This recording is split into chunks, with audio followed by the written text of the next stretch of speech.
అదే కుటుంబంలో జరిగినటువంటి ఒక ఇన్సిడెంటు పార్టీకు అది సాహసం లేదు. It's a legal matter. Law will take its own course of action. Bandi Sanjay గారు మా నేత, మా మినిస్టరు, ఆయనకు ఈ యొక్క దీంతో ఎపిసోడ్ సంబంధం లేదు. ఒకవేళ వాళ్ళ కుటుంబ సభ్యులు ఏమైనా ఇన్వాల్వ్ అయి ఉంటే that will be investigated by the police. Congress పార్టీని ముస్లిం పార్టీగా వివరించడానికి సామాజిక ఉద్దేశాలు నేను అన్నదేంటి, రేవంత్ రెడ్డి గారు అన్నారు కదా Muslim is Congress, Congress is Muslim అని. నరేంద్ర మోదీ కొత్తగా ఏమన్నాడు? వీళ్ళు అన్నదే ఆయన రిపీట్ చేసిండు. ఆయన మీ ముందు చెప్పుంటే వేరే మాట, ఆయన చెప్పిన తర్వాత మేము చెప్తా ఉన్నాం. తర్వాత మొన్న కూడా నేను కూడా చెప్తున్నా, మొన్న కూడా జరిగినటువంటి ఒక ఎలక్షన్స్లో బెంగాల్లో 2 సీట్లు గెలిచినా 2 కూడా ఒకటే మతం ముస్లిమ్సే.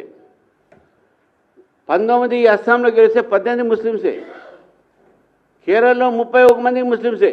అంటే వాళ్ళు గెలవద్దు ముస్లిం కాదు, అంటే వాళ్ళు టికెట్లు ఇచ్చింది వాళ్ళకే, గెలిపించింది వాళ్ళకే. ఇది మనం గుర్తుపెట్టుకోవాలి. ఇక్కడ మాత్రం మేము టెంపుల్ కడతాం, అది కడతాం అంటున్నాడు. టెంపుల్ కట్టడానికి మాకేం అభ్యంతరం లేదు, కానీ దయచేసి టెంపుల్స్ కూలగొట్టకండి. ఆ కూలగొట్టలను పట్టుకోండి మీరు. ముత్యారమ్మ టెంపుల్ ఏమైందండి? సఫిల్గూడలో ఏమైంది? కీసర్ది ఏమైంది? చంద్రయానగుట్ట ఏమైంది? పురాణపులు ఏమైంది? ఇవి మాత్రం రక్షించలేరు. ఈ మాత్రం కూలగొట్టిస్తూ ఉంటారు, వాళ్ళ మీద చర్య ఉండదు. దయచేసి మనం అర్థం చేసుకోవాలి. మీరు ప్రభుత్వంలో ఉన్నప్పుడు నీకు హిందూ ముస్లిం అందరూ ఒకటే, మరి అట్లా చూడట్లే కదా మీరు.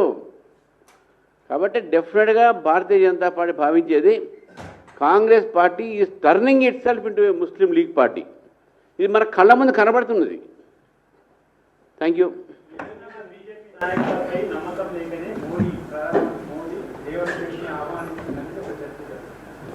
అంటే సోనియా గాంధీ, రాహుల్ గాంధీ, ప్రియాంక గాంధీ అందుకే వస్తారు ఇడికి.